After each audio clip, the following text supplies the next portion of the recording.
Pertemuan ketiga, kesimpulan andaku, musuh kita sudah jelas. Kedua, sudah transparan. Ketiga, mereka sudah berani terang-terangan. Ketika Islam jadi korban, disembunyikan. Ketika Islam jadi pelaku, diangkat media setiap hari. Lihat kasus Binjai Selatan. 23 orang dipaksa murtad, 5 orang dibunuh, dan dibalsem kalau tidak mau menghafal Al-Quran. Sudah sampai kan? Sudah langsung telepon ke sana, aktivis Islam kita. Saya tanya, benar Pak, nama pendetanya Sempurna Tarigan, usia 42 tahun. Nyaris tidak diangkat di media.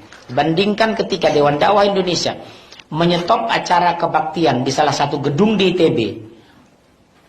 Ridwan Kamil teriak, Presiden rapat mendadak. Ketika Islam pelaku, negara kepanasan. Islam korban, maaf, negara diam. Kenapa? Sekuler sudah masuk ke sistem berpikir semua sel di Indonesia.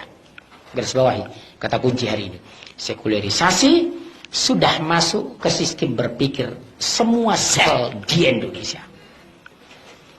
Kita bahas mereka nanti ke depan. Apa itu? Ada 4 penghancuran yang mereka lakukan. Strategi mereka berhasil sudah Yahudi membentuk. Apa itu? Ada 4. Secara ilmiah mereka sudah masuk semua kampus di Indonesia. 1, JIL, jaringan iblis lokal. Kedua, JIM, jaringan intelektual muda Muhammadiyah. Ketiga, INUL, Ikatan Nahdlatul Ulama Liberal. Yang ketiga, JIN, jaringan Islam Liberal, jaringan Islam Nusantara. Siapa di belakang? Yahudi. Jaringan Islam Liberal, jaringan intelektual muda Muhammadiyah, Ikatan Nahdlatul Ulama Liberal, jaringan Islam Nusantara. Bahasa yang diangkat, 1, semua agama sama. Kedua, menolak penerapan syariat Islam. Yang ketiga, jilbab bukan syariat tapi budaya Arab. Yang keempat, pernyataan mantan rektor UIN Alauddin Makassar, berhubung karena Rasulullah sudah wafat, Al-Quran harus kita revisi. Dr.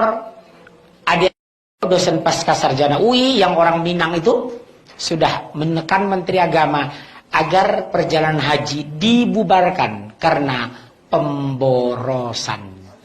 5 tahun ke depan mereka akan mengusulkan barangkali ketika musim kemarau umat Islam tidak boleh sholat karena pemborosan air bersih.